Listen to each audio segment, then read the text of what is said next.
Hello, I'm State Senator Kevin Kelly coming to you from the state capitol after I've just heard the governor give his State of the State address.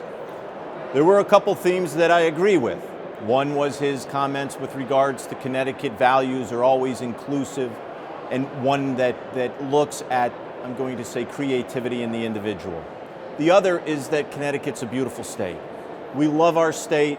We have great teachers, we have a great workforce, a wonderful and beautiful environment. These are the reasons why I've decided to run and to come to Hartford to represent you, because Connecticut is worth fighting for. Unfortunately, we didn't hear a lot of things in that speech that actually will help middle-class Connecticut. There was no talk of taking that $1.8 billion tax burden that he put on Connecticut families last year. In fact, he's actually created more taxes on Connecticut, and there was no mention of a repeal of a grocery tax or getting rid of that ridiculous 10 cents on a bag at a grocery store. And that was absolutely silent. Another thing that I found very interesting, that when he talked about an innovative and creative Connecticut economy and how it's really performing in certain cities, he only mentioned Hartford, New Haven, and of course, expecting this from a governor from Greenwich, Stamford.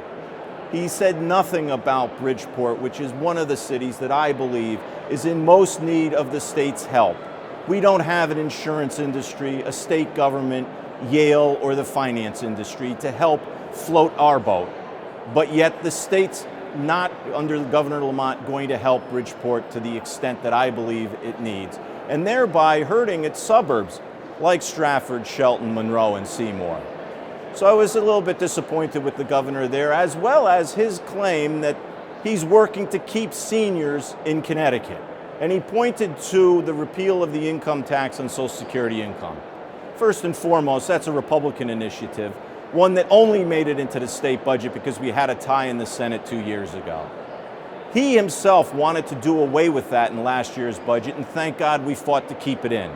So, to take credit for a Republican initiative, I thought was an interesting point, particularly given the fact that he is on a track to reduce nursing home beds by up to 5,000, while at the same time taking $6 million out of the Connecticut Home Care Program that helps seniors age in place. So I'm really concerned that this governor is going to stay on the track that was started with Governor Malloy, that really puts seniors in harm's way and cuts aging in place initiatives. So overall, I thought we could have done better. I was also concerned that Governor Lamont talked about streamlining the voting process and pointed to irregularities in New Haven, but didn't talk about the most important irregularity that occurred in the 2018 election, and that were the 76 voters who showed up to vote in the 120th state rep district, which are my constituents, and didn't get the right to vote for their state representative. And the majority in the House of Representatives have done nothing to rectify that election. These are some concerns. Like I said, I'm very optimistic about Connecticut. I think we have a great state that we all love.